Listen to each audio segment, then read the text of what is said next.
Você está escutando o Florecast, o podcast do Florescer.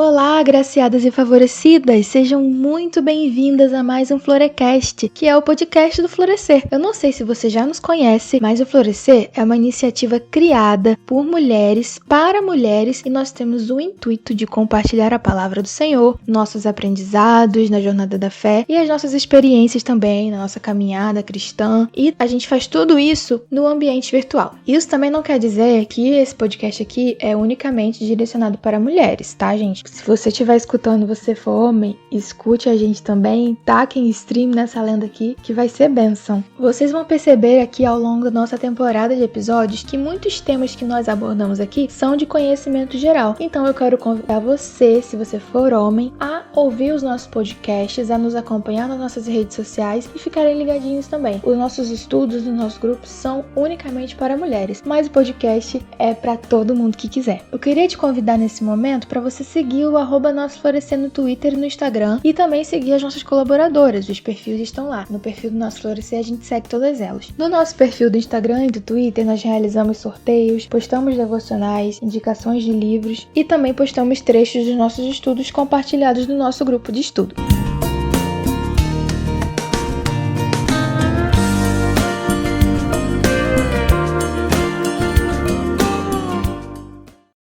O tema de hoje é um tema muito sensível e extremamente relevante. Nós vamos falar hoje de violência doméstica e de relacionamento abusivo. Eu não preciso nem dizer por que esse tema é tão importante, né? Nós vivemos num país que a cada 2 minutos uma mulher sofre violência doméstica. Mas é importante dizer também que nem sempre a violência sofrida ela vai ser física ou ela vai ser notada. Muitas pessoas, principalmente mulheres, vivem situações de relacionamento abusivo e às vezes estão tão presas naquilo que não conseguem se libertar. Então, o episódio de hoje ele pode ser muito útil não só para você que pode estar passando por uma situação de relacionamento abusivo ou de violência doméstica, mas talvez para aquela amiga, aquela prima, aquela irmã da igreja que está passando por uma situação dessa e às vezes ela não tem noção do que está acontecendo ou até mesmo não tem coragem de denunciar. Eu sou a Jéssica, para quem não me conhece, uma das colaboradoras do Florescer, e eu quero te convidar. Vem com a gente que hoje tem muita coisa pra gente aprender.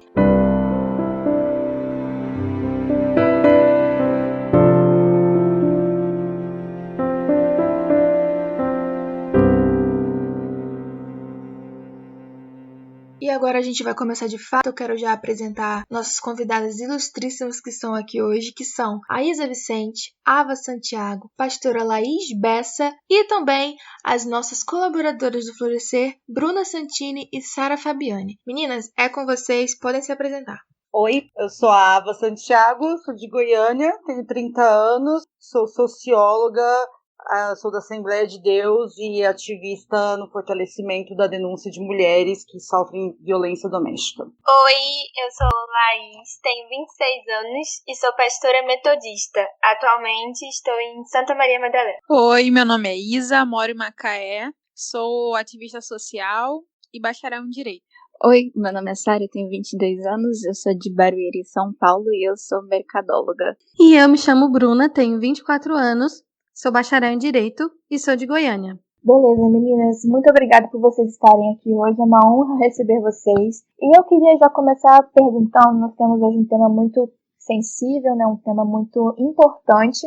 O que é um relacionamento abusivo de fato, né? Como que a gente faz para identificar que está num relacionamento abusivo, as dificuldades para notar, assumir, né, que você está num relacionamento abusivo, quais são os sinais que eu posso perceber se eu estiver num relacionamento abusivo? Falem pra gente.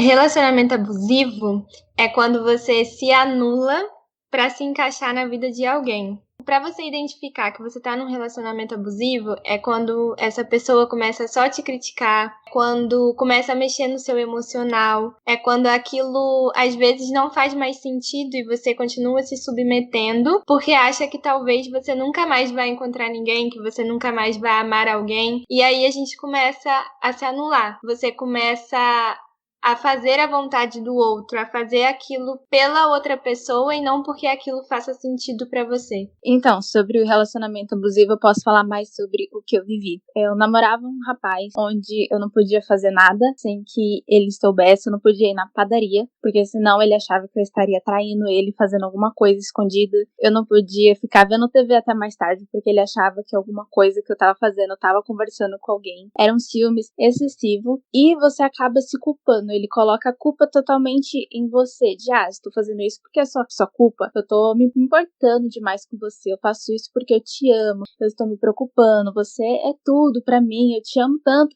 e por isso eu preciso te prender, fazer com que você não faça nada da sua vida, porque é muito amor. E se você faz alguma coisa que na cabeça dele ele não gostou, ele conseguia trazer pra você toda a culpa, como que eu disse. Então eu sempre me sentia péssima, culpada, eu era uma péssima namorada, eu era uma péssima pessoa, nunca conseguia fazer nada certo. Então as pessoas que às vezes estão no relacionamento abusivo, elas acabam sofrendo tudo isso porque elas acham que elas são culpadas, elas que são erradas da história. E o rapaz, na verdade, ama ela demais. Ele tá fazendo tudo isso por amor, é um ciúmes excessivo, mas na verdade é preocupação. Interessante, Sara, você falar essa questão de ciúmes excessivo, porque isso também, tem raízes nessa noção e nessa crença que alguns homens têm de que a mulher é sua propriedade, né? Então eles tratam como se precisassem guardar como uma propriedade, não como uma outra pessoa. Como a Laís falou, o relacionamento abusivo faz com que você tente se encaixar na vida de alguém e não que você floresça sendo você mesma. Você perde um pouco da sua identidade. Perdi praticamente toda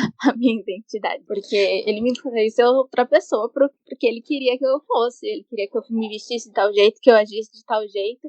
Então eu fazia isso na minha cabeça por amor. Eu tô fazendo isso porque a gente precisa se doar um pouco no relacionamento. E eu vi que não é assim. Se doar não é você mudar totalmente pra uma outra pessoa. Eu acho interessante, gente, só complementando, é que isso é romantizado, né? Essa ideia de você ter um cara que vai estar super em cima, que vai estar super cuidando, te vigiando. Isso é um pouco romantizado. A gente aprende, às vezes, nos nossos romances, nas nossas comédias românticas aí, enquanto mulheres, na nossa formação, que esse é o padrão, né? Eu lembro que eu passei por isso, assim, que o Bernardo, ele é muito de boa com tudo, e às vezes eu ficava assim, nossa, será que ele não me ama? Ele não tem nem um pouco de ciúme? Será que tá tudo bem? Será que tem sabe? Porque a gente aprende que amor é essa posse exagerada e irracional dos homens sobre a nossa própria autonomia, né? Perfeito, meninas. Eu me sinto amplamente contemplada pelo que vocês disseram. Eu acho importante frisar que o relacionamento abusivo, ele se manifesta em qualquer coisa que fere a sua saúde mental, emocional e física e que fere a sua existência enquanto um sujeito de autonomia. Porque é isso que o relacionamento abusivo promove no entendimento das mulheres sobre si mesmas. Então elas começam, todas as mulheres que eu conheço foram vítimas e que ainda são, elas começam a se sentir menos dignas e menos merecedoras de dignidade e de autonomia e de propriedade sobre si mesmas. E isso é muito brutal e a gente vai continuar conversando sobre, mas eu tenho sempre um parâmetro que eu falo para as meninas, que é a forma como o relacionamento dá os seus sinais. Então, ele sempre vai atacar.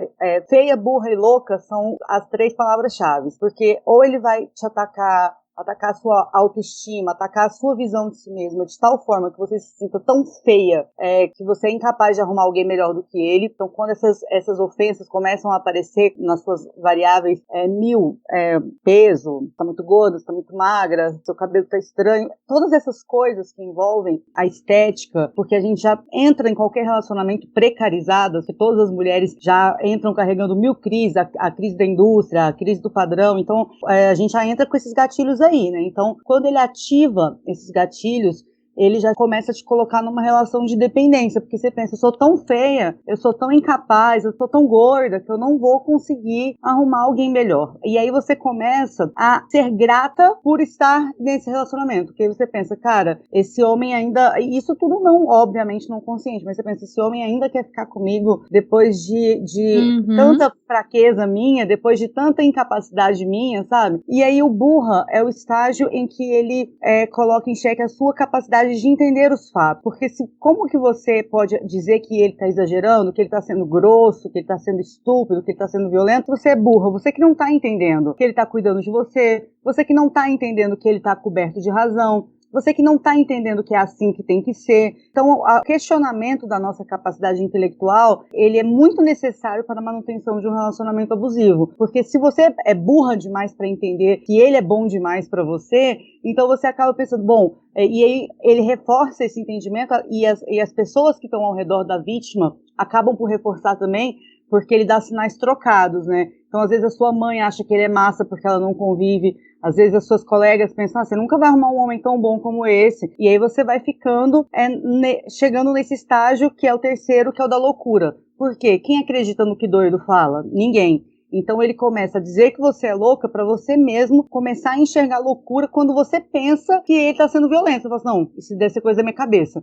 Todas as mulheres que eu conheço que passaram por relacionamentos abusivos, que esses relacionamentos abusivos evoluíram para violências físicas mais brutais, violências patrimoniais, elas experimentaram pelo menos 2 desses 3 arquétipos. Burra, feia e louca, pelo menos a combinação de 2 dessas mulheres experimentaram. Para finalizar, as meninas mencionaram algo fundamental, o cuidado. Porque começa reclamando da roupa, dizendo que você está muito espalhafatosa, reclamando do vestido. Daqui a pouco ele começa a te isolar. E é esse o ponto que eu acho que quem está nos ouvindo precisa ter muita atenção. Se você não pode encontrar os seus amigos porque os amigos deles são prioridade, se você não pode encontrar sua mãe, suas irmãs, suas primas porque a família dele é prioridade, ou porque sua prima é vagabunda, aquela outra sua prima solteira vai ficar falando coisa na sua cabeça e assim por diante, tudo isso é para te isolar, porque no momento em que você já não tem vínculos sólidos, mas nem mesmo com a sua própria família, que dirá com seus amigos, você se torna facilmente vulnerabilizada e assim o relacionamento abusivo vai se perpetuando e vai ficando cada vez mais difícil sair dele. Muito bom, gente. E eu acho que a cultura evangélica contribui muito para isso, quando a gente põe o casamento no patamar de definição da nossa identidade enquanto mulher, né? A gente só é uma mulher plena quando a gente é casada, quando a gente tá num relacionamento. E aí a gente vê muitas irmãs aprisionadas em relacionamentos na época de namoro, de noivado, extremamente problemático, com vários desses sinais que a Ava citou, mas que permanece no relacionamento porque precisa da validação do casamento pra ser uma mulher de Deus e essas coisas, sabe? E na minha experiência de relacionamento abusivo, era bem nessa questão que eu falei no início, de se anular para se encaixar na vida de alguém. Eu já estava na faculdade, na faculdade de teologia, e eu fiz a faculdade em São Paulo. E ele queria que eu deixasse a minha faculdade presencial para fazer a faculdade à distância. E por um momento eu cheguei a achar que isso era o certo, que realmente eu tinha que deixar aquilo para poder me encaixar na vida dele. Quando você vê isso, era muito engraçado, porque os meus amigos percebiam antes de mim, mas eu achava que era coisa da cabeça deles. Eu tenho um casal de amigos e o marido dessa minha amiga, ele falava assim, nossa, como que Laís, tão inteligente, se submete a isso, a esse relacionamento. Só que quando você tá dentro desse relacionamento, você acha que aquilo é o certo, que aquilo é realmente o que você merece. Porque às vezes, é igual a Isa falou, dentro da igreja, nós somos moldadas nisso, de que o casamento é o que vai definir a sua vida. Quando, na verdade, é a sua identidade com Deus que te define, é aquilo que você é. E um casamento não vem pra te anular. Não tem que vir pra você ser a metade de alguém, mas são 2 pessoas inteiras que decidem ser felizes juntas. Um relacionamento tem que vir pra transbordar, não pra diminuir aquilo que existe em você. Esse é um dos sinais de identificar. Se ele tá tentando te diminuir, se esse relacionamento só te fere, talvez você esteja vivendo um relacionamento abusivo. Uma coisa que foi da experiência que eu vivi é exatamente isso, tudo que as meninas falaram. Eu era diminuída, a minha capacidade não era inteligente o suficiente. Quando eu vestia alguma roupa, se ele também não gostasse, eu estava feia, ele me diminuía, eu me sentia horrível. E às vezes eu agradecia por ter aquele relacionamento. Falava que mais homem poderia gostar de mim, já que eu sou tão horrível desse jeito. E nas redes sociais, ele fazia textos assim, lindos, maravilhosos. As pessoas que estavam fora falavam, olha como esse menino te ama. Você é louca se você reclama dele. Você é louca se você tá falando que alguma coisa que ele faz não é certo. Olha só como ele te ama pra todo mundo ver. Porém, as pessoas que estavam perto de mim, que via como eu ficava, como ele me tratava, se preocupavam comigo. Meus amigos de verdade falavam, Sara, foge disso, Sara. Só que novamente vinha ele na minha cabeça falar, os seus amigos que não gostam de mim, eles querem separar o amor da sua vida. Então eu achava que meus amigos também, eles não estavam sabendo o que estava acontecendo. Então é muito complicado. Presta atenção também no seu pai, na sua mãe, nos seus amigos, o que eles te alertam, porque às vezes a gente fica cego nesse tipo de relacionamento. Então preste atenção nas pessoas que estão perto de verdade de você e te amam, te acompanham, porque eles querem o melhor pra você. Não dá pra se tapar totalmente porque uma pessoa fala. Uma coisa que eu achei muito interessante, que a Isa falou também, é a respeito dessa romantização, né? Romantização do relacionamento abusivo. Por isso se torna tão difícil identificar que você está num relacionamento abusivo por muitas das vezes. Porque a nossa cultura, a forma com que a música, os filmes retratam um relacionamento entre um homem e uma mulher, perpetuam essa ideia de que a mulher é uma propriedade, de que a mulher ela precisa da identidade do homem para se complementar. Eu até estava conversando, aliás, eu, Jéssica, estávamos conversando num grupo com algumas amigas a respeito de músicas sertanejas, né? Eu sou de Goiânia, a Ava também, né? A gente sabe que Goiânia, a maioria do tempo, respira sertanejo. E existe muito debate que a maioria das músicas sertanejas há uma romantização do relacionamento abusivo absurda. E aí a gente estava falando sobre uma música Liberdade Provisória e uma amiga minha falou, a Nina do Florescer falou, olha, essa música, eu vou ser militante agora, ela falou, essa música, ela é muito problemática. E aí eu fui analisar a letra, a música falava, não me manda embora, sou preso na sua vida. Então assim, o cara saiu, fez o que quis e queria voltar pra vida da mulher. Isso torna muito difícil na nossa cabeça saber definir até que ponto que é um relacionamento de amor verdadeiro ou um relacionamento abusivo. Nesse meio termo, muita gente fica presa, muitas mulheres ficam presas, porque pra você identificar se você está num relacionamento abusivo ou não, a maioria das vezes você precisa da ajuda de alguém de fora. Só que o abusador, ele vai fazer com que você desacredite de todo mundo. Como a Ava falou, ele vai te isolar, né? Vai te isolar dos seus amigos, dos seus parentes, só ele que presta, só ele que quer o seu bem. Então é muito complicado você saber definir e, infelizmente, na nossa cultura ainda existe essa ideia de romantização do abuso. E a gente precisa chamar com o nome que tem, né? Sim, meninas, eu preciso até dizer que mais do que uma romantização, eu acredito que a naturalização, porque embora a romantização seja muito forte, naturalizar significa dizer que a gente nasceu para isso, é uma condição natural da nossa existência enquanto mulher. Então eu acho que essa naturalização, você mencionou, Bruna, as músicas, e aqui não é fazendo uma defesa da música sertaneja, mas expandindo a responsabilidade para todos os gêneros. Você pega Vinícius de Moraes, e ele falava, as feias que me perdoem, mas beleza é fundamental. Você olha a lata do Vinícius de Moraes, um sujeito horroroso, querendo exigir beleza de um monte de mulher, e aí ele teve 8 mulheres, todas super novas, e ele achava que ele, por ser um homem branco intelectual, podia fazer isso. Quando a gente vai mergulhar na música brasileira, não só na música brasileira, mas a gente vai mergulhando no samba, que é a minha especialidade em termos de música, mas você mergulha no samba, você encontra relacionamento abusivo. Você mergulha nisso que a gente chama de MPB e até mesmo no Chico Buarque, né, que é um dos principais expoentes disso que a gente entende como refinado, você vai ter traços de relacionamento abusivo. O sertanejo, ele evidencia isso muito porque ele tenta remontar uma lógica do campo, uma lógica do interior, uma lógica rural, em que isso é ainda mais reforçado porque você não tem essa coisa da vida urbana que joga mulheres, por exemplo, para o mundo do trabalho muito cedo e etc. Então, nesse sentido, a gente chama a atenção para o sertanejo, mas a gente não pode perder de vista que existe toda uma elite intelectual nas músicas que estão acima das críticas, que carregam misoginia, que carregam a naturalização dos relacionamentos abusivos, e a dramaturgia, e eu já vou finalizar aqui, a dramaturgia ela tem esse papel crucial para a forma como a gente sonha com se relacionar, né? A forma como a gente, quando está ainda na adolescência, imagina como vai ser o homem da nossa vida. Se a gente for pegar um retrospecto das principais novelas da Globo, e eu falo disso com muita propriedade, porque eu sou muito noveleira, é impressionante a quantidade de Também cenas... sou super. Impressionante a quantidade de cenas que chega o homem com ciúmes ou preocupado, e ele quebra os objetos da casa toda, e essa cena termina em sexo. É como a coroação de uma violência patrimonial. Violência patrimonial é crime na Lei Maria da Penha, mas aí o cara quebra a casa da mulher, o cara joga as coisas no chão por amor, e essa cena termina em sexo. E é assim que a gente vai consumindo, que o ideal é um homem visceral, né? Um homem que a veia do pescoço estufa para falar da gente, um homem que chega e a gente está conversando com um colega de trabalho e ele hostiliza o nosso colega de trabalho. Quantas vezes a gente já não viu essas cenas nas novelas e nos filmes? Você pensa, não, então o legal é que o meu companheiro, como a Laís mencionou, seja grosso com os meus colegas de faculdade, ou não queira que eu esteja lá. É assim que ele prova que me ama. Então a gente tem que trazer a responsabilidade para a igreja. Eu acho isso fundamental, porque hoje, atuando com mulheres evangélicas, meu maior desafio não é nem convencer essa mulher a denunciar, é fazer essa mulher superar a culpa. Esse é meu maior desafio hoje, fazer com que essa mulher que está ali na igreja não ache que ela é responsável pela destruição da família dela, quando ela, na verdade, está apanhando dentro de casa. Mas a gente também tem que expandir essa responsabilização para os meios seculares, especialmente de produção de cultura.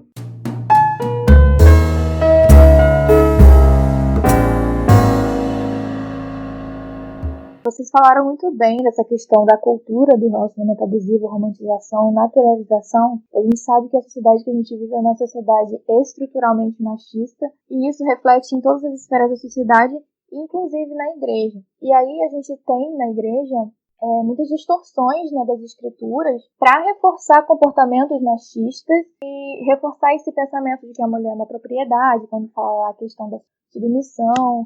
As pessoas adoram errar a interpretação desse versículo. E aí a igreja, em alguns momentos, acaba reforçando essa prática do relacionamento abusivo, né? E dificultando que as pessoas percebam, que as mulheres percebam. Claro que pode ser também um homem no relacionamento abusivo, mas que as pessoas percebam que elas estão no relacionamento abusivo. E aí eu queria saber um pouco da pastora Laís, da Ava, queria que vocês falassem um pouco sobre quais têm sido as falhas da igreja, né, ao lidar com as vítimas. O que a igreja poderia fazer de melhor, o que a igreja tem feito, que é claro, podem existir igrejas, eu não quero generalizar nada que nem pro bem nem pro mal, que tem trabalhos muito bonitos acerca disso, mas eu queria que vocês falassem um pouco sobre isso. Eu vou falar um pouco de acordo com a minha experiência pastoral. Eu tenho criado, assim, uma rede de apoio com mulheres para falar justamente sobre questões de identidade, quem você é. Quando você se conhece e você se ama, você consegue amar alguém. Então, é muito nessa questão de quando você entende o versículo de quando Jesus fala: amarás o teu próximo como a si mesmo. Eu só vou conseguir amar alguém se eu me amar. E a igreja falha muito nesse sentido, de não ter uma rede de apoio para mulheres, para poder incentivá-las na sua identidade, de ver que o casamento não é tudo na vida, não é um casamento que te define. O casamento tem que vir para te transbordar e não para ser como se fosse um galardão. Não é um galardão. É algo que Deus sonhou, que Deus projetou, mas que Deus projetou para te fazer feliz, para você ser feliz naquilo. Não que isso dependa. Eu, por exemplo, já sofri preconceito porque eu sou pastora solteira e as pessoas falam: nossa, mas você é solteira. E eu sempre falei, um homem não respalda o meu ministério, quem me respalda é Jesus. Eu sei quem eu sou e eu sei quem eu sou diante dele. Mas as pessoas, né, a igreja tem dificuldade nisso, de ver mulheres independentes, de ver mulheres empoderadas, que ela precisa se conhecer, ter uma identidade, saber quem ela é, e não nessa questão de ter essa dependência, esse olhar para o casamento como se fosse um troféu. E é nisso que a igreja falha, de não ter uma rede de apoio, de você olhar para uma mulher e ajudá-la a criar uma identidade, a ver que ela precisa ser feliz sozinha primeiro, antes de ser feliz com alguém, de não ensinar sobre o lugar da mulher na sociedade, mas de criar preconceito com outras coisas, de quando vê uma mulher sendo pastora, por exemplo, quando na verdade Jesus deu oportunidade para mulheres. As mulheres foram pessoas importantes no ministério de Jesus, sustentavam o ministério de Jesus. Perfeito. Rapidinho, só vou falar uma coisa aqui, rapidinho, Ava. Não sei se você vai falar isso, mas a questão também das profetadas e do você tem que orar por ele, né? Isso é muito forte, das pessoas dentro da igreja, às vezes, reforçarem que você tem que continuar com aquela pessoa porque Deus pode transformar a vida dela. E isso é muito muito bizarro, muito pesado, porque muita gente continua em relacionamento abusivo porque tem fé que aquilo ali é o plano de Deus pra vida dela e é um plano de redenção pra vida daquela pessoa que ela tá, né? Sim, Nossa, exatamente. E é uma coisa que até eu aprendi isso na terapia com a minha psicóloga, que ela fala que as mulheres precisam ter identificado aquilo que você não quer em um relacionamento. Quando você tem essa linha de raciocínio do que você não quer, do que não é importante pra você, né, do que não vai te fazer bem, você consegue descartar muitos relacionamentos quando você tem essa linha de raciocínio. O que eu quero? Será que essa pessoa tem aquilo que é importante pra mim? Então, quando a gente olha nesse olhar de que eu preciso me valorizar para que outras pessoas me valorizem, mas isso tem que partir primeiro de mim. Olha, esse exemplo da profetada, ele mexe muito comigo, porque uma grande amiga minha, ela tá enfrentando um problema psicológico gravíssimo por causa disso, porque ela profetizaram, o relacionamento era abusivo, ela terminou, o cara casou com outra e ela pensou, então o problema era eu. E aí ela começou a entrar numa depressão muito forte e ele separou dessa mina que ele casou e ela tá querendo ele de novo. E isso tá me tirando do sério, porque claramente essa profecia que veio naquele momento fez com que ela se tornasse dependente dessa história, dessa narrativa, sabe? Mas eu quero mencionar o ponto central aqui, que a igreja como um todo, a igreja mundial, e aí a gente pode trazer aqui para o Brasil, ela permitiu que a Bíblia fosse instrumentalizada para a manutenção e a perpetuação de espaços de poder e de violência contra a mulher. Dito isso, sem dúvida, um dos textos, se não ou mais, usado para isso é Efésios 5, a gente sabe disso. E sempre me chama a atenção de como que a gente pode ter transformado a submissão, que para mim é um dos preceitos mais poderosos da Bíblia, em um mecanismo de opressão e humilhação. Porque a submissão, como diz em Efésios 5, ela é para todos. É porque as pessoas resolvem ler só a partir do versículo 22. O versículo 21 manda a gente se sujeitar uns aos outros no temor de Deus. Então, mulher tem que ser submissa ao marido, mas o marido também tem que ser a mulher, pais aos filhos e filhos aos pais. A premissa do servir ao outro, ela é uma premissa de fé. Tanto que o próprio Cristo disse, eu entre vós sou o que sirvo, porque maior é o que serve do que o que é servido. Então, o servir faz parte da mentalidade de trazer o reino. E, de repente, isso foi instrumentalizado para que só mulheres sirvam, para que só mulheres se submetam. E a partir daí, dessa distorção, todas as mazelas que envolvem mulheres foram sendo naturalizadas, foram sendo entubadas e foram sendo encobertas ao longo da história da igreja brasileira. Eu tenho a experiência de coordenar um núcleo de enfrentamento à violência contra a mulher aqui na nossa igreja, na Assembleia de Deus, setor Pedro Ludovico, Ministério de Madureira. Nós fomos a primeira Assembleia de Deus a implementar isso no Brasil. Nosso núcleo completou um ano ontem, e como nós fizemos isso? Eu conversando com o meu pastor direto, porque toda vez que eu ia palestrar em qualquer lugar, mesmo fora da igreja, pelo menos uma vítima crente me procurava no final, porque como eu me identificava como evangélica, seja em faculdade, seja em escola, as meninas me procuravam no final, e eu percebia que entre as vítimas nas escolas e nas universidades, quem mais vinha falar comigo eram garotas evangélicas, sofrendo violência doméstica, sofrendo violência sexual, e aí elas tinham muito medo e muita culpa. Então, esse tem sido o grande desafio que a gente tem, porque a menina fala pra mim o seguinte, se eu separar, principalmente quando casa muito nova, e aí vocês falaram muito bem disso, né? Se a mulher não consegue ter a sua própria identidade, ela acha que precisa casar nova, ela coloca todas as projeções da vida dela naquilo, então se o casamento acaba, consequentemente a vida acaba junto, né? Então ela faz de tudo pra manter aquilo ali. E ela fala, se eu separar ou se eu denunciar meu marido, eu vou ser tirada do ministério de canto, eu vou ser tirada do ministério de louvor, eu vou ter que parar de dar aula para as crianças. Eu já ouvi mulheres que se submeteram à violência física para não perderem os seus ministérios. Olha como é perversa a relação de fé e manutenção de violência, sabe? Eu nunca tinha parado para atentar para isso. E aí a gente tem muita coisa para falar nesse assunto, mas quero mencionar uma coisa. Quando a gente criou o seminário lá na igreja, foi uma adesão muito grande. Nós temos 90 congregações mais ou menos, mas alguns pastores, a minoria, chegou no meu pastor presidente falou, pastor, o senhor está deixando o feminismo entrar na igreja. Olha o que a gente estava fazendo. A gente tinha criado um núcleo para encorajar mulheres evangélicas a denunciar a violência doméstica. Eles ficaram com medo do feminismo. Até que meu pastor teve que dizer, você tinha que ter mais medo de saber que uma ovelha sua está apanhando. É isso que tinha que te deixar constrangido, pastor, e não ao fato de supostamente o feminismo estar entrando na igreja. Então, para finalizar, eu acho que a igreja precisa não se secularizar de maneira nenhuma, mas sim se valer das instituições públicas que estão aí. Fazer parcerias com a Defensoria Pública, que é o nosso caso aqui, fazer parceria com a OAB, fazer parceria com as delegacias da mulher, porque as mulheres, via de regra, as mulheres evangélicas que apanham, e elas estão apanhando sim, a gente tem que encarar isso como uma realidade, essas mulheres não sabem onde fica uma Defensoria Pública, elas não sabem e nem têm condições, muitas delas, de ir sozinha até uma delegacia da mulher. Qual é a principal autoridade que essa mulher conhece? O pastor e a pastora. A igreja dela é o lugar que ela sabe ir sozinha, é o lugar que é perto da casa dela, é a autoridade que ela confia. Então, são essas pessoas, as autoridades eclesiásticas, que têm que assumir para si a responsabilidade de dizer, você não precisa permanecer em um casamento se ele for violento.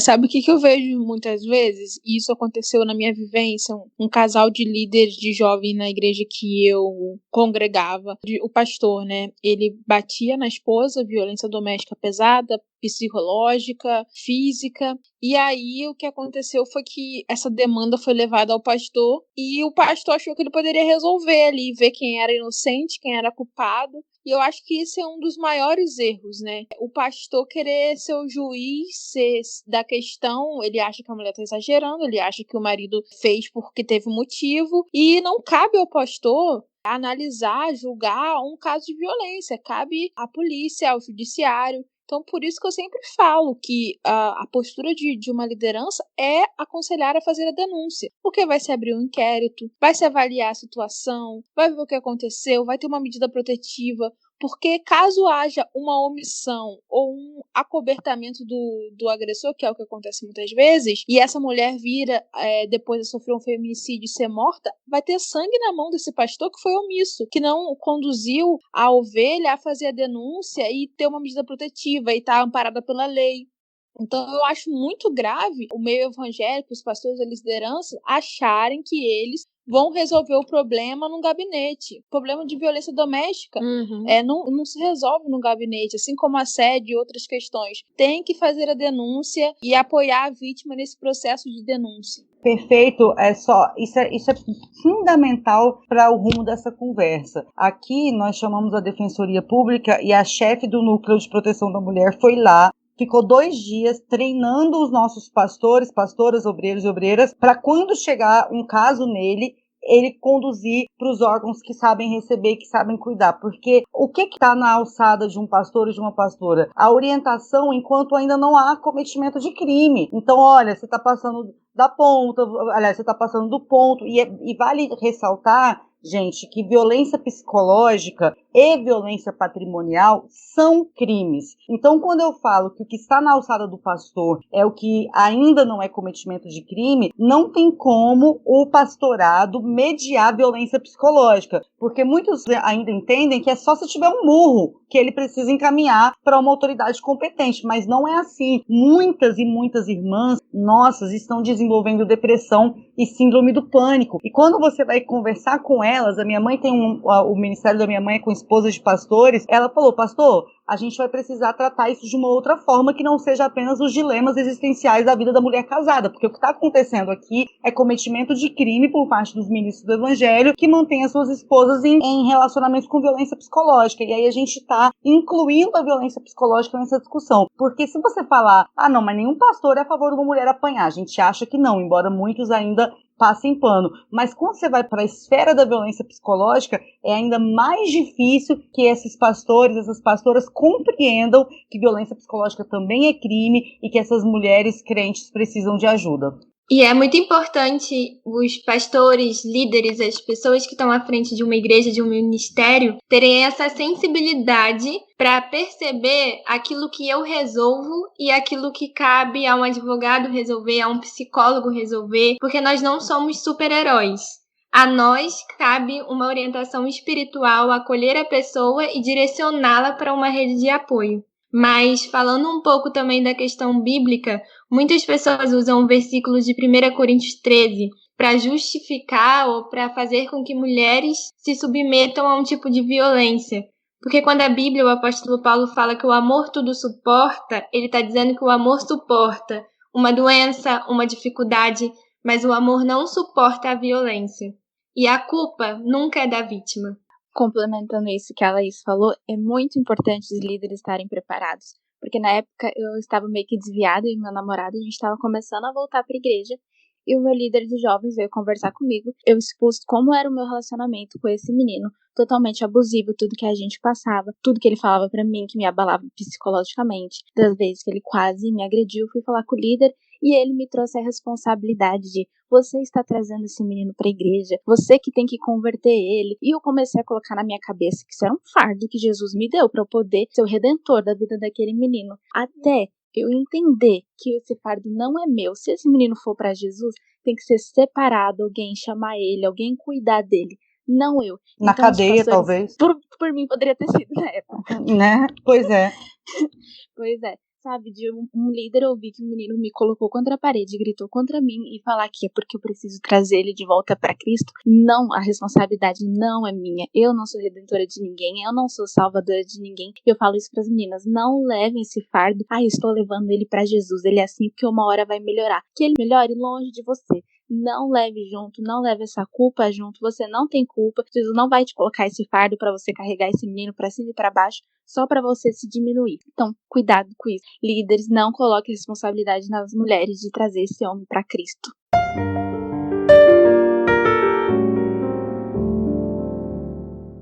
E nós começamos, falando sobre relacionamento abusivo e agora nas últimas falas falamos também sobre violência doméstica. A realidade é que o relacionamento abusivo, ele vai evoluir para violência doméstica, por isso é muito importante você identificar, caso você esteja vivendo um relacionamento abusivo, ainda no namoro, ainda no noivado, se identificar e se afastar, porque eu vejo muito essa questão, como a Sara falou, muitos pastores e líderes romantizando e naturalizando esse relacionamento como, você vai mudá-lo, ou então ele vai mudar depois que casar. Tem muitas mulheres que casam, sabem que estão no relacionamento abusivo inconscientemente, mas elas têm aquele medo, mas falam: eu vou casar e ele vai mudar. Aí casa e não vai mudar, vou ter filho e ele vai mudar. O importante é que quando você identificar, você trate. E você ser um abusador, você colocar outra pessoa num relacionamento abusivo, como estamos falando sobre a relação da igreja, é pecado, sabe? Você não está tratando a pessoa, a mulher, como ela deveria ser tratada, como filha de Deus. Você está cometendo um pecado, aprisionando alguém no relacionamento abusivo. Então, o relacionamento abusivo como um pecado,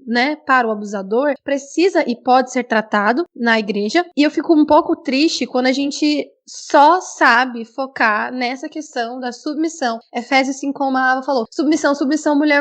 Eu acho que não existe mulher hoje dentro de uma igreja que não saiba o que é submissão, que, enfim, a gente já ouviu falar isso demais, mas e quando nós vamos conversar sobre esses desequilíbrios, igual nós estamos fazendo agora? Quando nós vamos conversar sobre isso, sem enfrentar acusações como a Ava enfrentou, de que estamos trazendo o feminismo para dentro da igreja? Inclusive, muitas meninas novinhas escutam o Florescer, 12, 13, fazem parte do Florescer, 14 anos, e essas meninas, essa nova geração que tem vindo agora, com a internet, está cada vez mais tendo acesso à internet, às discussões que acontecem, enfim, e elas estão procurando, muitas meninas procuram, escutam as falas feministas e tal, e veem que existem movimentos e causas sociais que estão ali para apoiar a mulher em situações de violência como o relacionamento abusivo, e não encontrar uma resposta dentro da igreja, tem frustrado muitas meninas. A Laís colocou um ponto muito importante, que não é que a igreja vai tomar o papel de tudo, viu? Não é pro pastor ser um psicólogo, não, cada coisa no seu lugar, mas é importante a gente ser justo e reconhecer que é preciso falar sobre isso para proteger as meninas, para que elas entendam a sua verdadeira identidade, para que elas fiquem cientes disso e não aceitem entrar num relacionamento abusivo que vai roubar a alegria. Isso não é de Deus, um relacionamento que vai roubar a sua alegria. Relacionamentos abusivos, por exemplo, eu recebo frequentemente DMs de algumas meninas me perguntando o que fazer. Eu não aconselho virtualmente, mas teve um caso que eu li e que me marcou, que de um rapaz que estava querendo se tornar pastor antes de se relacionar com a menina. Eles ainda não tinham assumido o namoro, mas para assumir o namoro, ele estava cobrando uma postura da menina de pastora, porque ele tinha certeza que esse era o ministério dele, ser pastor. Então ela queria que a mulher se portasse como pastora antes. E a menina estava entrando num colapso nervoso. Por quê? Gosta da pessoa, quer agradá-la e vê que ele é o ministro do evangelho, poxa, ele vai ser um pastor. Quero entrar nesse relacionamento, mas a cobrança em cima dela estava tão excessiva que ela surtou e ela não estava aguentando mais. Ela não estava aguentando mais e ela precisava entender que aquilo não é culpa dela. E eu fiquei impressionada na época em perceber como que o relacionamento abusivo pode acontecer por algo tão curioso. O cara estava usando do seu futuro ministério para oprimir a mulher. E isso é muito sério. Por isso a gente precisa conversar sobre essas coisas. Tem um ponto, Bruna, que é muito bizarro, que é a chantagem que fazem sobre a mulher dela acabar com o ministério do marido. A gente até conversou sobre isso. Então, assim, quantas vítimas eu já não atendi que falaram o seguinte: eu demorei 5 anos, eu demorei 10 anos para denunciar porque eu tinha medo de acabar com o ministério do meu marido, porque meu marido é pastor, porque meu marido é presbítero. Só que uma coisa que é fundamental para as meninas que estão nos ouvindo é o seguinte: se um homem, seja ele quem for, é violento com você e é abusivo com você, não é você que está acabando com a carreira dele, com a reputação dele, com o ministério dele, é ele mesmo. Então, nunca é a pessoa que denuncia que está acabando com a vida do outro, mas é a pessoa que cometeu esse delito que acabou com a própria reputação. Então, a gente precisa, e os pastores e líderes precisam ter essa clareza de que se você joga para uma mulher a responsabilidade de manter o ministério de um homem violento, você ajuda a manter essa mulher em situação de violência. E a gente precisa repetir isso quantas vezes for necessário, porque sem dúvida esse é um dos maiores medos das meninas e das mulheres na igreja em relação à denúncia. E especialmente quando, olha isso, gente, quando elas ainda estão em namoros abusivos, quando elas ainda não se casaram, o medo delas é o que vocês muito bem já colocaram. E se eu terminar esse namoro agora? Eu já estou há 2 anos com esse sujeito, como que eu vou novamente voltar a sonhar, voltar a querer outra coisa? Eu já estou olhando vestidos de noiva, já estou olhando o salão. Eu já ouvi meninas me dizendo isso. O cara quebrou 2 celulares da garota em 6 meses, e ela estava em dúvida de terminar porque já tinha olhado vestidos de noiva, já tinha olhado salão de festas. Garotas, vocês conseguem ter muitas outras realizações além do casamento. O casamento, sem dúvida, é uma grande realização. Ser mãe é uma grande realização, mas existem muitas outras também que, se vocês saírem de um relacionamento abusivo, vocês podem perseguir essas outras realizações até aparecer um cara massa com quem você possa se relacionar por inteiro sem se mutilar. E eu afirmo hoje com toda certeza que Deus não quer que você esteja num relacionamento abusivo. E a gente precisa colocar isso na nossa cabeça. Deus não quer que você esteja num relacionamento abusivo. Deus não está em um relacionamento abusivo. Então, se o cara tem problema com ciúme excessivo, tem trauma, não sei o quê, que ele se trate, sabe? Pra você entrar no relacionamento, você precisa estar bem. Porque o relacionamento não é a pessoa vai me suprir. Não, eu vou abençoar a pessoa. Se ele entra no relacionamento pra te amaldiçoar, pra poder acabar com a sua vida, Deus não tá nesse relacionamento. O que você quer casando com um cara assim? Entende? É essa forma, é essa noção que a gente precisa ter, porque, como a gente conversou, existe a idolatria do casamento. Infelizmente, na igreja, existe que a mulher precisa casar, a mulher precisa ter filho, a mulher precisa... Mas calma lá.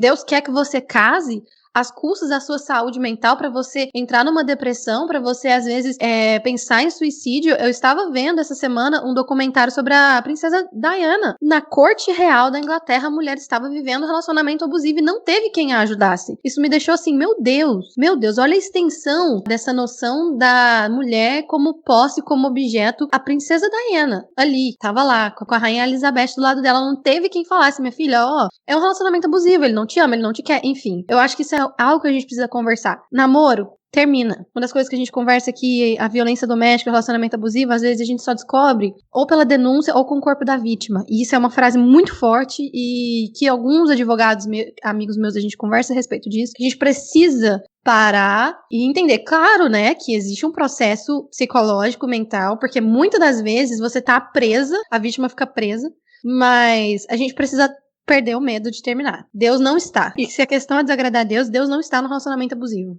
Sim, e Bruna, e a partir do momento que, por exemplo, há uma violência no namoro, ou também acontece muito, o menino tá ali namorando um mês, ele te exige uma submissão. Gente, sai fora. Submissão não se exige, entendeu? Sai fora. Eu acho que a partir do momento que nós mulheres também começarmos a não aceitar tão pouco, aceitar tantas migalhas, eu sei que é um processo muito difícil, porque, como eu falei lá no início, a gente aprende que isso é o bom, a gente aprende que qualquer coisa, qualquer migalha, qualquer pouquinho de amor é o necessário, mas eu quero, assim, chamar quem está ouvindo, as mulheres que estão ouvindo, a uma reflexão de que você merece mais. Você pode ter um relacionamento saudável e isso vai mudar também o padrão masculino, porque eles vão entender que eles precisam ser melhores para poder terem relacionamento. Mas a partir do momento que a gente continua no namoro, no noivado, aceitando dinâmicas abusivas, dinâmicas que roubam a nossa identidade, que acabam com a nossa dignidade, a gente está nivelando por baixo. Então, por isso, eu sempre bato nessa tecla. Se não for para ser tratada bem, para ser tratada como um ser humano com dignidade, não entre no relacionamento. Deus não quer que você esteja num relacionamento para ser humilhada, para ser violentada. Não é esse o propósito de Deus para um casamento. Em Efésios 5, né, é muito usado para tratar na questão da submissão da mulher. Mas o versículo, ele também continua nesse capítulo falando que é para os maridos amarem as esposas como Cristo amou e se entregou por ela. Então, no seu relacionamento, é importante você pensar nisso. Será que ele está me amando como Cristo me ama? Será que é nesse mesmo relacionamento de respeito, de entrega? Porque o relacionamento tem que ser recíproco, tem que ter uma troca. Então é muito importante você pensar nisso e pensar que Deus te criou para viver um plano perfeito, um propósito perfeito. E se isso não tá te fazendo feliz, sai. Deus vai fazer com que você encontre alguém que te faça feliz, para você ser feliz. E é importante também você pensar que você não tem que aceitar nada menos do que você merece.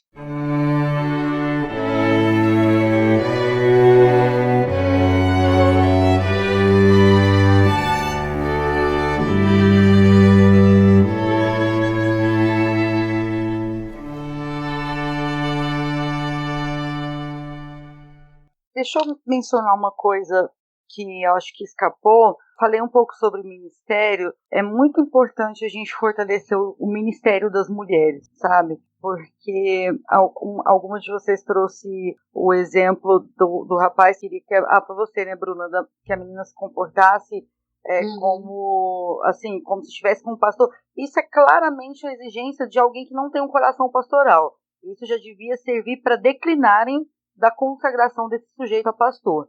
Porque alguém que quer sujeitar a sua namorada, com qual você não tem um vínculo sacralizado e nem um vínculo legalizado de união, a seu projeto de vida, que é que ela orbite em torno de você, isso já deveria servir para quem iria consagrar esse homem a pastor como um belo de um asterisco bem grande na cara dele de que ele não tinha disposição pastoral porque ele estava movido por ego. Então, nesse sentido, é fundamental a gente fortalecer o Ministério das Mulheres. Eu quero compartilhar rapidamente um testemunho com vocês. Uma grande amiga da minha família, amiga da minha mãe, que me viu nascer, estava em um relacionamento abusivo há anos. Ela já separou mesmo, de divorciar, e recasou com o mesmo marido abusivo. Inclusive, nós fomos ao casamento, já era adulta, porque nesse período que ela conseguiu romper, a comunidade eclesiástica dela foi tão violenta com ela tinha vários convites para pregar, eles cancelaram todos. Eu sinto, só de contar essa história, minha voz embarga. Ela é uma mulher amplamente competente, uma mãe excelente, uma profissional brilhante. Todas as igrejas que ela tinha convite para pregar cancelaram porque ela divorciou. Ela ficou totalmente isolada dentro da sua própria igreja. Mal chamavam ela para dar testemunho em culto de quinta-feira. E isso foi deixando ela tão doente. Ela emagreceu 20 quilos em um ano, de tanta tristeza, sabe? E aí ela voltou com ele por causa disso. Aí ela começou a assumir novas agendas, mas a vida dentro de casa estava um inferno, porque a gente pensa que vai ameaçar de separar de um cara, e aí ele vai melhorar e a gente vai voltar para ele vai ser outro. Mas não, quando você volta, geralmente os padrões de violência, eles voltam ainda piores. Esse é o ciclo da violência, né? O cara promete que vai melhorar, tarará, e quando volta, ele volta pior ainda. E aí ela me procurou esses dias, ela falou assim, Ava, eu nunca falei sobre isso com você porque eu tinha vergonha, porque eu te vi nascer, porque eu te peguei no colo, mas eu não tô suportando, e aí a gente conversou bastante sobre isso e tal. Eu chamo ela de tia, inclusive, eu falei, tia, vem aqui na nossa igreja, conversa com o meu pastor, ele vai te ouvir, ele é muito respeitado, seu pastor é amigo dele. E aí ela veio, e o meu pastor orou por ela, e meu pastor falou assim, eu te desobrigo espiritualmente desse casamento, eu te desobrigo espiritualmente desse fardo, e se lá na sua igreja eles estão cancelando os seus compromissos, você pode vir aqui para minha igreja, você pode congregar aqui, porque aqui uma mulher que teve coragem de enfrentar o sofrimento, uma mulher que teve coragem de enfrentar a sociedade para recomeçar a vida, ela tem lugar na minha igreja. Então, pastores, pastoras que estão nos ouvindo, fortaleçam o Ministério das Mulheres para que, através desses ministérios, elas tenham coragem de recomeçar a vida depois de um abuso. Esse seria, então, um exemplo de uma igreja que soube acolher e lidar com as consequências de um relacionamento abusivo, certo? Inclusive, tem um testemunho também muito próximo a mim, de uma pessoa que se divorciou justamente depois de ter aconselhamentos pastorais, de conversar com o pastor. Ela estava vivendo num relacionamento abusivo dentro do casamento, e o próprio pastor, na verdade apóstolo, foi e falou, olha, você vai ter que se divorciar, porque ou você se divorcia ou você pode morrer. E nesse caso, nessa situação, essa igreja apoiou a mulher, enfim, é uma igreja que também disponibiliza ajuda psicológica gratuita, e eu acho muito interessante quando a igreja faz o que pode, inclusive disponibilizando, né, fazendo convênios, tendo ajuda psicológica gratuita, né, nesse sentido é muito importante. E depois de passar por uma terapia por um tempo, e junto com o aconselhamento pastoral, essa mulher teve a coragem de divorciar. Se não tivesse divorciado, possivelmente ela estaria morta. Depois de várias agressões, estupro, enfim. Isso é muito delicado. Delicado porque nós vamos entrar agora também nessa questão da violência doméstica, que é um pouco mais profundo do que o relacionamento abusivo, porque a violência doméstica pressupõe que há um vínculo matrimonial. E você falar sobre violência doméstica é mais complicado justamente porque há o casamento. E o divórcio é algo muito complicado de ser falado.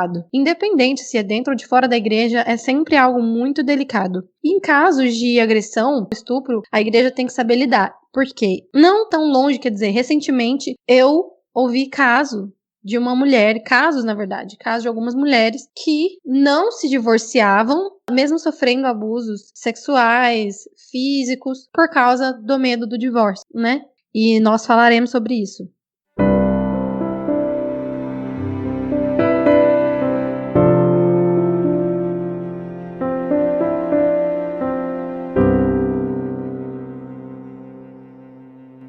Bom, meninas, a gente já avançou aqui um pouco na discussão, mas eu queria que a gente voltasse um pouquinho. A gente vive num país em que a cada 2 minutos uma mulher sofre violência doméstica. Isso são dados de tempos normais, mas a gente tem passado agora, né, por uma pandemia e também pelo isolamento social. Eu peguei uns dados aqui de São Paulo, tá dizendo que os casos de violência doméstica em São Paulo aumentaram 44%. E aí tem uma informação até um pouco intrigante aqui, de que os números de BO têm diminuído, né, porque as mulheres não estão podendo sair para poder fazer as denúncias por conta do isolamento, mas que as denúncias ao 190 têm aumentado. E aí eu quero jogar a primeira pergunta. Quais são as modalidades de violência doméstica? Porque a gente sabe que violência doméstica é muito corrente no Brasil, mas mesmo assim muitas mulheres não têm ideia de que estão sofrendo violência doméstica, porque elas acham, de repente, que violência doméstica necessariamente é só levar um murro na cara, né? E aí, eu gostaria que vocês falassem um pouquinho sobre isso. Podem falar da Lei Maria da Penha, podem falar no juridiquês. E aí eu tenho uma outra pergunta também que vocês podem responder na sequência. A questão da lei do feminicídio, né? Porque a gente tem que falar da importância da lei do feminicídio. Muitos homens, até mesmo mulheres, têm uma resistência de entender o que é feminicídio, por que é tão importante você diferenciar feminicídio de homicídio, que eles não são sinônimos. E aí, essa é a minha segunda pergunta. Vocês podem ficar aí à vontade, quem quiser responder, quem quiser começar. Sobre o ciclo da violência, os tipos de violência, eu vou deixar as meninas entrarem mais no juridiquês da questão, que é fundamental. Às vezes a gente faz essa brincadeirinha do juridiquês, mas a gente não pode tirar a importância de dar os nomes certos às coisas e entender que é crime, porque senão a gente fica, que coisa feia, nossa, que cara grosso, que cara escroto. Não, ele tá, dependendo do que ele tá fazendo, ele tá cometendo crime. Se a gente não chama de crime, a Isa tem essa experiência fabulosa que ela lançou, a hashtag Racismo é Pecado, a gente precisa entender as duas dimensões, a espiritual e a jurídica e a legal, certo? Então, só para as meninas que estão nos ouvindo compreenderem, a violência, você tem a violência patrimonial, como eu já mencionei aqui algumas vezes, e a gente pensa que violência patrimonial é só o cara quebrar celular, cortar roupa. Tem muito homem que bota fogo em maquiagem, bota fogo em esmalte, gente. Sabe? Umas coisas bem pitorescas mesmo. Mas tem uma outra forma de violência patrimonial muito comum dentro dos casamentos evangélicos, que é de tomar o salário da mulher. E se ela, por acaso, ela trabalha, ela tem que dar todo o dinheiro na mão do cara, porque ele usa a prerrogativa, a posse premissa espiritual de que ele é o cabeça daquela família, então ele que tem que fazer a gestão financeira. E aí, essa mulher precisa se humilhar para ter dinheiro para ir no salão, para ter dinheiro para comprar um shampoo da marca que ela goste, e assim por diante. Então, essa violência patrimonial, ela é muito terrível, porque é um dos principais motivos das mulheres permanecerem em relacionamentos violentos, porque ela pensa o seguinte: como que eu vou dar conta se ele tá com todo o meu dinheiro, se eu não tenho nem 50 reais guardado para mim, para recomeçar a vida longe desse cara? Além de todas as chantagens que envolve a criação dos filhos, quem que vai bancar meus filhos, assim por diante. Então, se o seu marido ou seu namorado toma conta do seu dinheiro, ou se só eles, porque tem como ter violência patrimonial quando só o homem trabalha, que é essa humilhação da mulher ter que pedir muito, 20 reais para comprar um trem que ela quer, e ele ainda pede o troco quando ela vai no mercado. Eu ouço muitos relatos assim. E aí você tem a violência psicológica, que a gente já mencionou aqui, que ele vai te precarizar de tal forma que você vai começar realmente a ter sinais de loucura. Então, esse é o enlouquecimento das mulheres. As mulheres não são loucas, mas elas estão sendo enlouquecidas. Não tem nenhuma mulher que eu conheço, eu tenho certeza que todas vocês que estão nesse bate-papo aqui já foram chamadas de loucas. Todas as mulheres que eu conheço já foram chamadas de loucas. Pobres, ricas, novas, velhas, evangélicas, ateias, todas. A loucura é uma das principais ferramentas para fazer a gente ficar calada. Então, isso também é violência. E aí tem as violências que a gente já fala mais abertamente, como, por exemplo, a violência física. A violência sexual dentro dos casamentos, ela é uma realidade. E dentro dos casamentos evangélicos, mais ainda, porque, infelizmente, nós temos homens que acreditam que o casamento é um contrato com uma diarista e uma escrava sexual. Então, além da mulher ser explorada no campo do trabalho doméstico, ela também é explorada no campo sexual. O caso mais grave que nós recebemos no nosso núcleo, lá na igreja, como eu mencionei para vocês, a gente tem 1 ano de acolhimento, a gente tem várias frentes de trabalho, psicólogos, a gente tem 2 advogados e tal. Mas qual foi o caso mais violento que a gente recebeu? Uma irmã que foi abusada pelo esposo durante o puerpério, no pós-parto. Vocês não são mães, mas assim, a gente vai lá, faz o parto e o médico fala pra gente que em 30 dias a gente pode voltar para as nossas atividades sexuais. Em média, 30 dias. Mas não é automático. Dá 30 dias, apertou o botãozinho e você tá perfeita. Não, muito pelo contrário. Eu tive parto normal, que é até mais rápido para voltar ao sexo, e ainda assim a gente voltou aqui em casa com 40 dias, e ainda assim foi desconfortável no início, sendo que meu marido é extremamente cuidadoso, e nesse caso, deu 30 dias, ela falou, tô com dor. Ele, daí?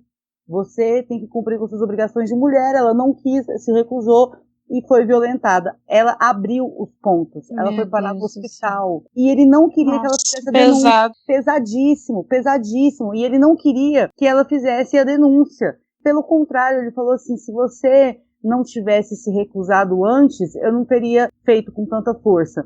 Sabe, esse homem, ele é presbítero. Esse homem ensina na escola bíblica dominical, ensinava, óbvio que ele foi desligado, nós fizemos a denúncia. Então, o estupro matrimonial ou marital, ele é uma realidade. E a gente precisa encarar isso de frente e dizer para os maridos nas nossas igrejas, vocês não são proprietários dos corpos das suas mulheres. Suas mulheres são suas companheiras. Suas esposas são suas companheiras, elas não são propriedade de vocês. Porque além de fazer tudo isso, de obrigar mulheres a relacionamentos, e a gente naturaliza isso de tal forma que a gente faz até piada quando a mulher fala assim, não, eu tô com dor de cabeça, tô menstruada. Por que as mulheres, não só dentro da igreja, fora também, passaram a inventar desculpas para os seus maridos quando elas não querem transar? Porque os seus maridos são incapazes de ouvir, hoje eu não posso, hoje eu não quero, hoje eu não tô afim. Então a mulher tem que criar uma desculpa para talvez ser respeitada pelo seu marido. Então eu quero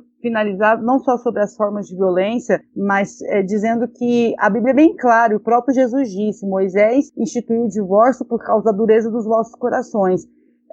O divórcio é um remédio que surgiu por causa do pecado. Por que é a dureza do coração de um homem contra a sua mulher, se não o endurecimento do coração desse homem contra o próprio Deus? Então, o divórcio não é a solução adequada, ele não é o remédio adequado, mas ele é o remédio instituído biblicamente, inclusive, para homens de coração duro e que agem duramente contra suas esposas. Eu queria fazer um comentário complementando a sua fala, Ava, quando você fala da questão dessa moça que ela não queria, né? Ela deixou bem claro que ela não queria. Mas a gente tem, eu não sou casada, eu não sei, não vivo isso, mas pelo que eu pesquiso, que eu entendo, que eu ouço, que a questão do consentimento, ela vai muito além da sua resistência física, né? Porque às vezes você só não está afim, como você falou, a pessoa tem que inventar uma desculpa para dizer que não está afim. E isso dificulta até mesmo quando uma pessoa é estuprada, não só dentro do casamento, mas quando uma mulher é estuprada e não tem sinal de luta corporal, o testemunho dela muitas vezes é completamente invalidado, né? Por conta de, você não lutou contra, então você queria. É muito complicada essa questão. Dentro do casamento, isso ainda é muito mais tênue, porque a mulher, ela já pega isso como verdade, de que eu tenho que fazer isso porque ele é meu marido, mesmo que eu não seja afim. Então, muitas vezes ela não vai fazer uma resistência corporal, ela não vai dizer que não quer, ela vai se submeter àquilo, mesmo que ela não esteja afim, sem ter noção de que ela está sendo violentada.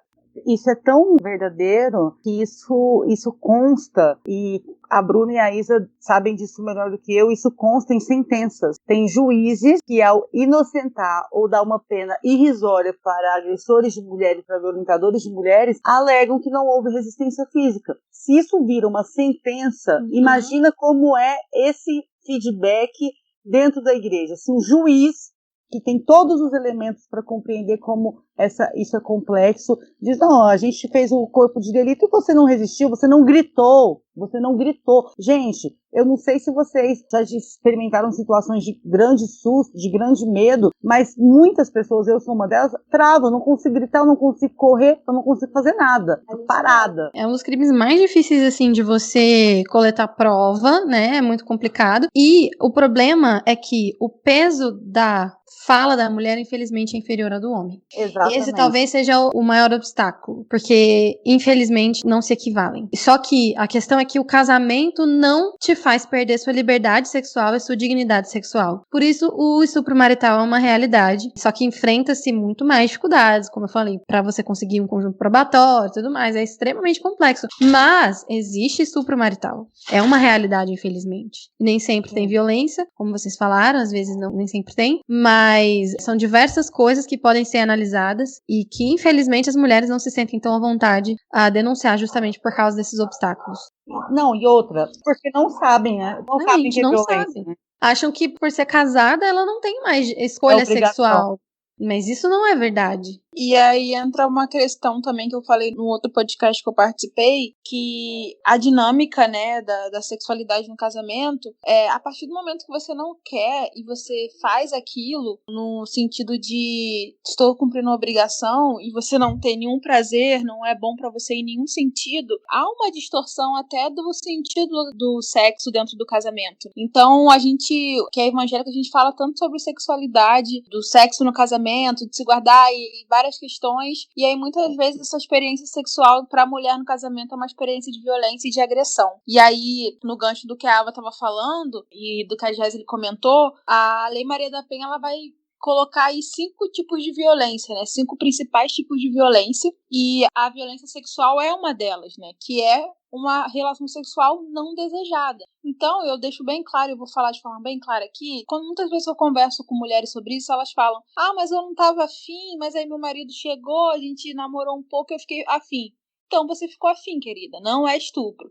Estupro é quando você não quer, você não consentiu, você não quer fazer aquilo, você expressamente não está envolvido e você faz porque você está sendo obrigada ou está sendo pressionada até explicitamente, mas também implicitamente de forma velada. Então, se você está ali com seu esposo e você não estava muito afim, mas no andar da carruagem você ficou afim, show de bola. Mas não é isso que a gente está falando. Então, violência sexual é um tipo de violência contra a mulher, de acordo com a Lei Maria da Penha. E aí é muitas vezes o assédio, o estupro, obrigar também, por exemplo, a pessoa a fazer coisas, né, que ela não queira fazer na relação sexual. E aí tem também a violência patrimonial, que a Ava já falou muito bem, né, entre elas a questão do confisco do salário, que é uma realidade, permissão para uso de cartão de crédito. E aí, mais uma vez, como mulher evangélica, eu digo, claro que você vai na sua dinâmica de casamento compartilhar seus gastos, conversar sobre economia com seu marido, tudo mais. Eu faço isso aqui em casa. Eu e o Bernardo, a gente tem um grupo para prestar conta do que a gente está gastando, mas foi um acordo nosso.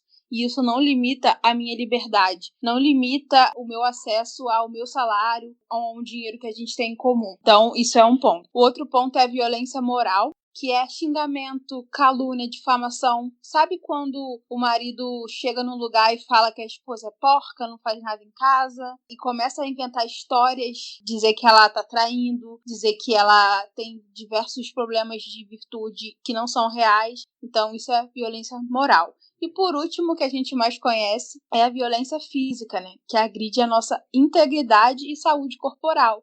É o bater, empurrar, puxar o cabelo, dar tapa, enforcar, puxar pelo braço, ameaçar. Bernardo, fica quieto, tô gravando podcast.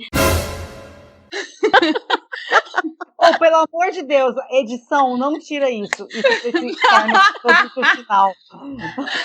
Ai, falou pra caramba e eu gravando podcast. As mulheres ouvirem esse podcast, cenas como essa serão comuns.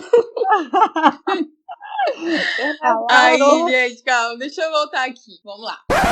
E por último, né, tem a violência física, que é a que a gente mais ouve falar, que é quando agride, né, afeta a nossa integridade física. Então é o bater, o puxar o cabelo, soco, tudo que afeta a saúde física mesmo da mulher. Então, basicamente, são essas 4. E também tem a psicológica, que entra muito no que a gente estava comentando sobre relacionamento abusivo, que é colocar a mulher numa gaiola emocional, diminuir a autoestima, forçar situações que gerem dano emocional. Por exemplo, proibir de visitar os parentes, proibir de usar uma roupa, tudo isso faz parte também de dinâmicas psicológicas, e essa eu falo com muita propriedade, porque eu vivenciei, né, um relacionamento que a maior violência doméstica era a violência psicológica.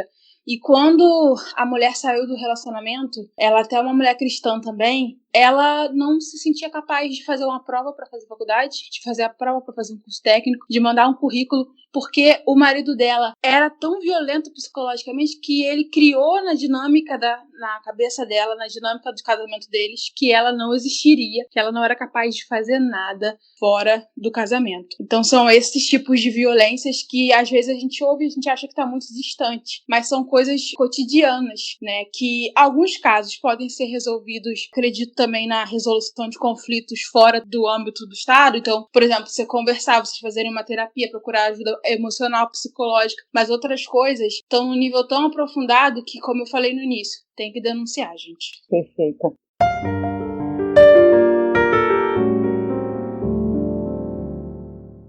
Eu vou me despedir, gente, deixando 2 reflexões. Primeiro, eu quero agradecer muito vocês, meninas, por esse momento. Para quem está nos ouvindo, eu tinha anunciado aqui nos bastidores, queria me despedir há meia hora, mas não conseguia parar de ouvir o que as meninas estavam dizendo. E que minha torcida, minha oração é para que essa conversa chegue ao maior número possível de mulheres e homens tementes a Deus, que compreendem o compromisso do Evangelho na luta contra todas as injustiças, todas as formas de violência e opressão. Mas eu quero deixar para as meninas, as mais novas, que vão nos ouvir, para vocês, desde o início do envolvimento afetivo de vocês já observarem que a tendência é que a gente permita se colonizar.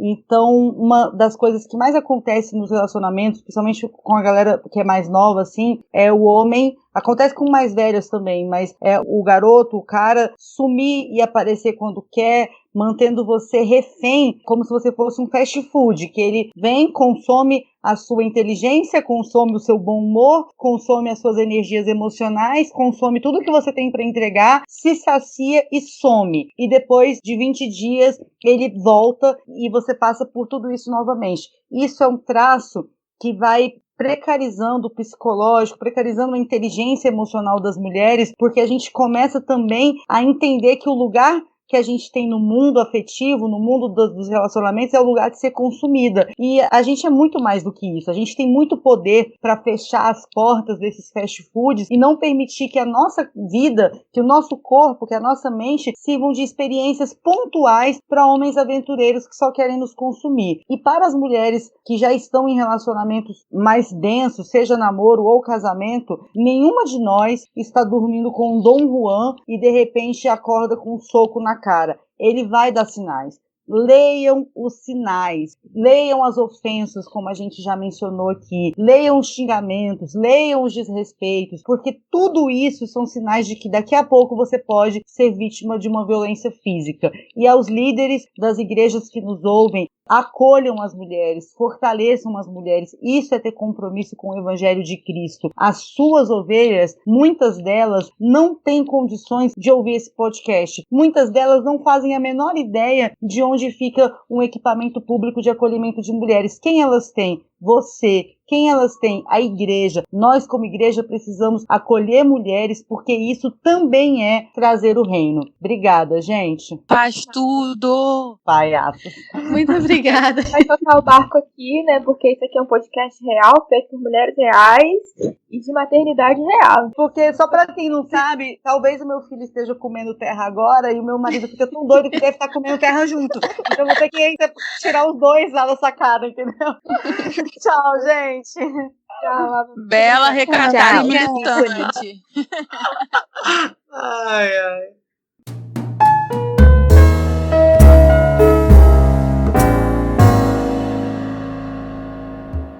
Ok, e a Jéssica também perguntou um pouco a respeito da questão jurídica, né? Por que feminicídio? Por que não só homicídio? O que é a Lei Maria da Penha? Como que a lei ajuda mulheres que são vítimas de violência doméstica? Pois bem, a Lei 11.340 de 2006, que é a lei famosa Lei Maria da Penha, é recente, né? Como vocês podem ver, faz apenas 14 anos. É uma lei que foi criada justamente para proteger mulheres, para facilitar as denúncias e para dar o suporte necessário quando as mulheres sofrem violência familiar e doméstica. Por que ela foi criada? Inspirada na história de Maria da Penha, que sofreu consecutivas tentativas de homicídio e o seu marido, no caso, que tentou matá-la de diversas formas, continuou solto. Inclusive, seu primeiro julgamento foi 8 anos depois do crime cometido, imaginem. E durante todo esse tempo, continuou tentando matá-la. Por que existe essa demora? Justamente porque para as mulheres conseguirem denunciar, para as mulheres pedirem ajuda, prestação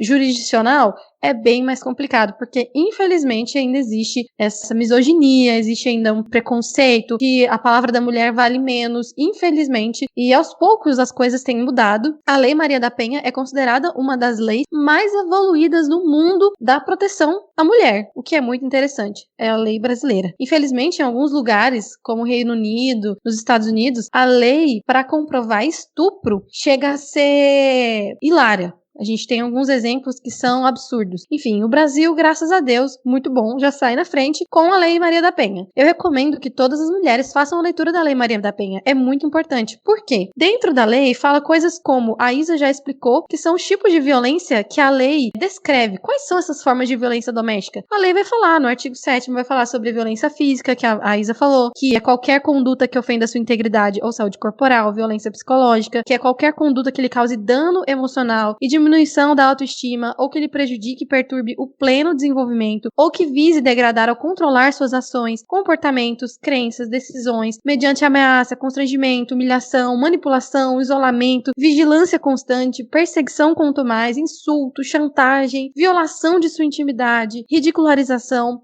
exploração e limitação do direito de ir e vir, ou qualquer outro meio que lhe cause prejuízo à saúde psicológica e à autodeterminação. Então isso é uma violência contra a mulher e psicológica. A violência sexual também, que é entendida como qualquer conduta que a constranja a presenciar, manter ou participar de relação sexual não desejada mediante intimidação, ameaça, coação ou uso da força, que a induza a comercializar ou a utilizar de qualquer modo a sua sexualidade, que a impeça de usar qualquer método contraceptivo, olha que interessante, ou que a force ao matrimônio, à gravidez, ao aborto ou à prostituição, mediante coação, chantagem, suborno ou manipulação, ou que limite ou anule o exercício de seus direitos sexuais e reprodutivos. A violência patrimonial moral, que a Ava descreveu muito bem aqui também, que é entendida como qualquer conduta que configure retenção, subtração, destruição parcial ou total de seus objetos. Não é só roubar dinheiro não, gente. A Ava contou a história da mulher que teve no namoro o seu celular quebrado por 2 vezes, em 6 meses. Instrumentos de trabalho também, documentos pessoais, bens, valores e direitos e recursos econômicos, incluindo os destinados a satisfazer suas necessidades. E, por último, a violência moral, entendida como qualquer conduta que configure calúnia, difamação ou injúria. Acusou a mulher de estar traindo, acusou a mulher, coisas que vão ofender sua reputação. Enfim, essas são as formas de violência que a Isa exemplificou muito bem e que estão descritas exatamente assim na Lei Maria da Penha. Então, eu recomendo que leiam. Essa lei é para a proteção de todas as mulheres e foi criada justamente porque, sem ela, nós não teríamos tanto amparo. Agora, vamos para a questão do feminicídio. Quando a lei do feminicídio foi aprovada, eu estava na faculdade, acompanhei a discussão. Muitas pessoas, principalmente homens, não entendiam por quê. Por quê? Por que essa lei? Por que agora? Qual a necessidade? É preconceito contra homens, já ouvi isso. Desculpa, gente, não tenho que rir. A lei do feminicídio.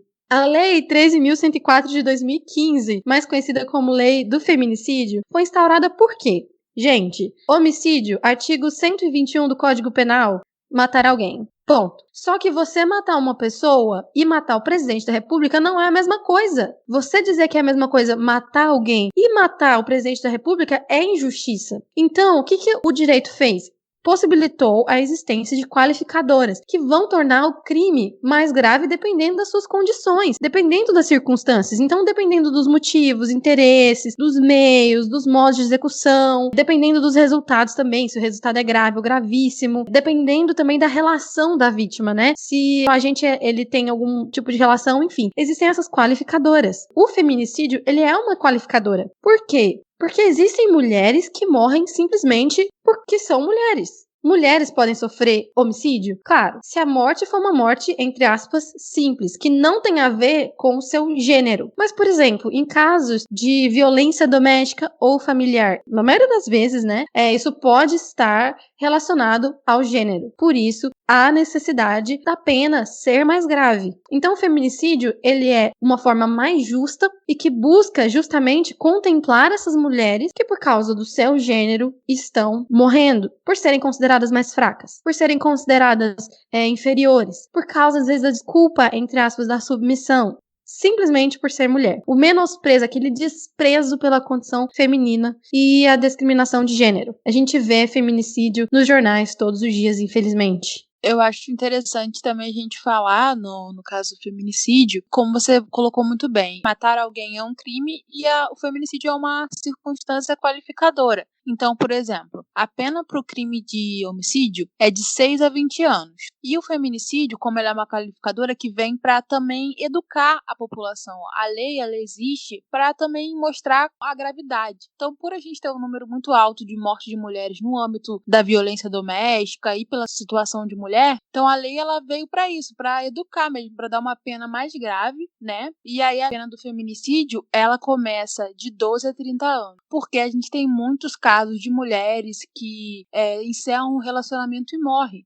Quantas vezes a gente não viu isso no Linha Direta, no Datena, e não havia uma lei que amparasse essa situação específica, que punisse de forma mais rígida. Não é que a mera existência da lei vai acabar com o problema. Pelo contrário, desde que a lei foi criada, naturalmente começou a aparecer mais casos. Mas é importante ter essa lei porque ela também traz a discussão na sociedade da violência que ocorre pelo simples fato de você ser mulher ou querer terminar um relacionamento, estar casada e etc. Com certeza, exatamente. Essa ideia de que a mulher ela precisa aceitar um namoro, não pode terminar um casamento, isso é uma das causas mais populares do feminicídio, infelizmente, e está extremamente ligado à condição de gênero, por causa da construção social. Se a mulher não fosse uma mulher, se ela não estivesse naquele relacionamento, ela não seria morta, entende? É muito mais difícil você ouvir falar sobre mulher matando o homem porque ele não quis relacionar com ela. Então a lei contempla e traz a justiça ao tornar o feminicídio uma qualificadora. Se a mulher morrer por causa de um assalto, não é feminicídio, gente. A lei deixou tudo clarinho, tudo bem explicado, e eu creio que é algo muito necessário e uma vitória para a sociedade, essa lei que foi instituída agora, tem 5 anos, 2015.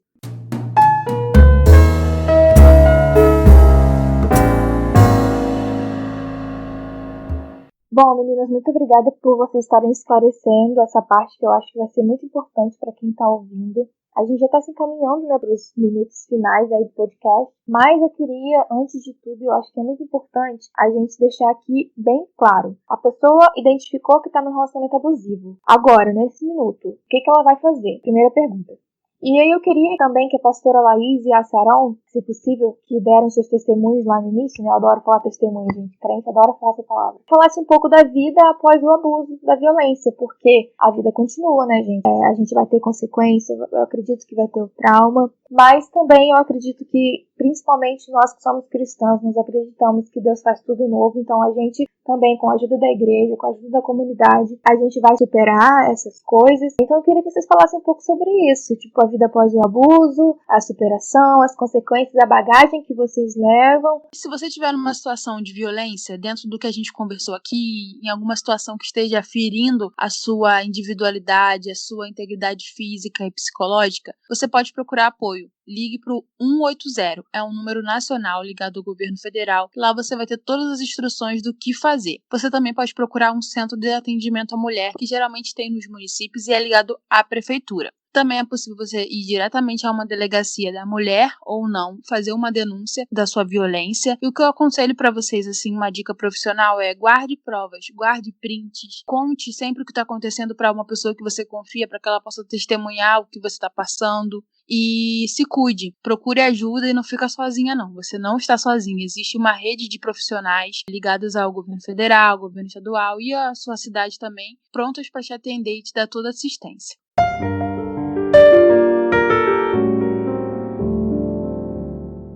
Como superar o fim de um relacionamento abusivo?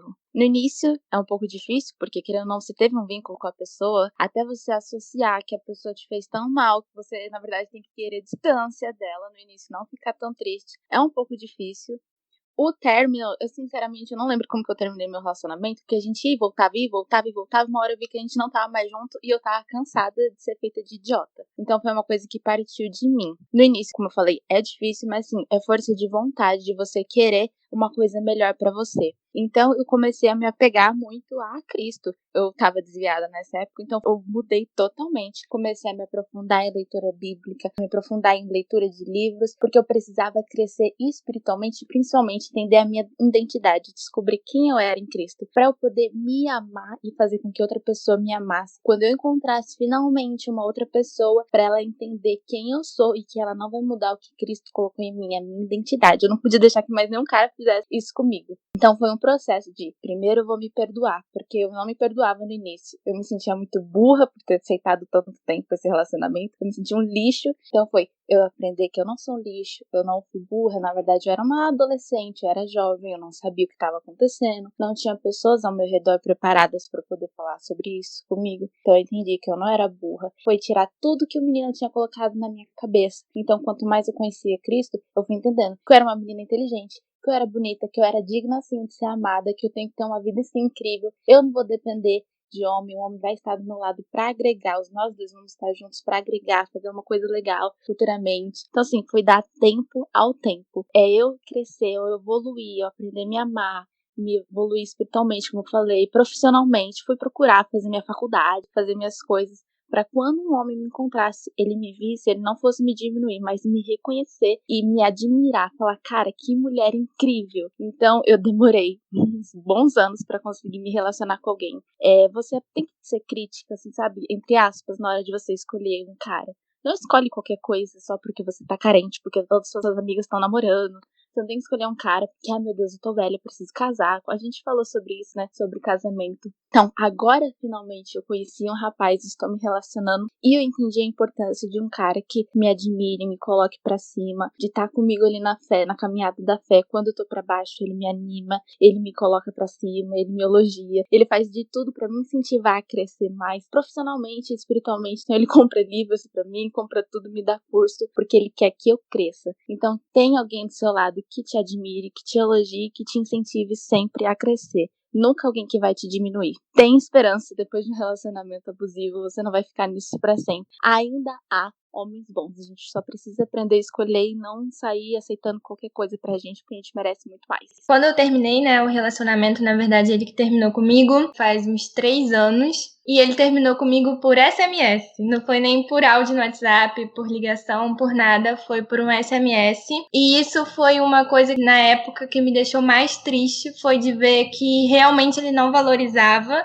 e não tinha um mínimo de respeito por mim, comigo, pela forma como ele terminou. E depois disso a gente nunca mais se viu, nunca mais se falou. Ele não aceitou conversar pessoalmente.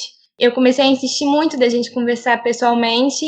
E depois da minha insistência, ele conversou comigo pessoalmente e foi horrível, porque ali ele me colocou mais para baixo ainda do que eu já estava, lançando a culpa sobre mim. Como que eu consegui seguir em frente? Conversando com os meus amigos mais próximos e eles começaram a me mostrar os pontos, né, ao longo do relacionamento que eu não via. E nesse momento eu me apeguei com Deus e comecei a trazer à memória tudo aquilo que Deus tinha me prometido, todas as coisas que Ele tinha falado pra mim em relação ao meu ministério, em relação a mim. E uma coisa que o meu ex-namorado falava muito comigo era na questão de que ia ser muito difícil eu casar sendo pastora. Mas hoje eu entendo que Deus me deu um ministério, isso foi algo que o Senhor me presenteou. Então a pessoa, né, com quem eu for me relacionar no futuro, ela tem que entender que ela vai me conhecer já sendo pastora e eu não vou anular isso. Nisso eu aprendi que eu nunca devo me anular, a gente nunca deve se anular para encaixar na vida de ninguém. Quando a gente se anula, nós estamos recusando uma identidade que foi a identidade que Cristo nos deu. Então é muito importante, menina, você ter isso na sua mente, no seu coração, de que você não deve se anular para se encaixar na vida de ninguém. E como pastora, o que eu aconselho hoje às meninas que caminham comigo, que estão comigo, é que a gente nunca deve aceitar menos do que a gente merece. Deus é a pessoa que mais quer nos fazer felizes. E se nesse relacionamento você não tá se sentindo feliz, se você não tá se sentindo em paz, termina, que Deus, Ele não tem isso pra você. A Bíblia fala que Ele é quem sabe os pensamentos que tem ao nosso respeito, que são pensamentos de paz. Então, se você tá vivendo um relacionamento que não te traz paz, esse relacionamento não é de Deus. E Deus, ao criar o ser humano, Ele criou a mulher da costela de Adão. Não é para caminhar na frente nem atrás, mas é lado a lado. Então, a pessoa de Deus, um casamento, um relacionamento, ele tem que vir para nos transbordar. Não para nos diminuir, não para nos anular, mas para nos transbordar. E que você possa ter isso em mente. Que Deus, ele é a pessoa que mais quer te fazer feliz e te ver feliz e realizada. Então, que você possa analisar o relacionamento que você tem vivido ou um tipo de relacionamento que você anseia, que você quer. Mas que, acima de tudo, você nunca aceite nada menos do que você merece.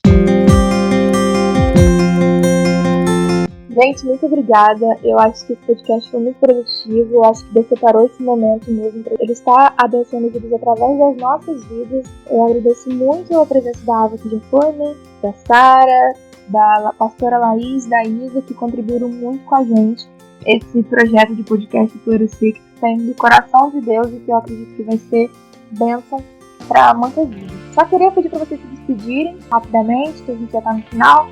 E agradecer vocês mais uma vez, tá? Deus abençoe a vida de cada uma de vocês.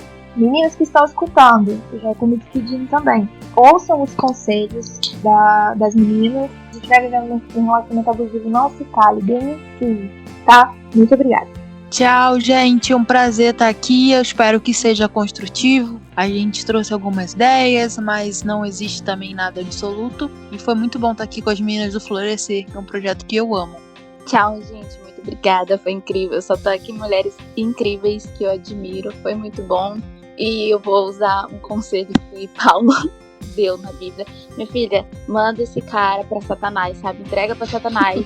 Deixa ele que o diabo leve, sabe? Não fique com essa peste do Egito no seu pé. Ou então, pense igual o calvinista. Assim, se ele quis expor pra ser salvo, deixa que Deus salva. Não fica assim atrás desse cara, não. Larga. Eu entreguei pra Satanás, foi a melhor coisa que eu fiz na minha vida. Deus que lute com esse menino.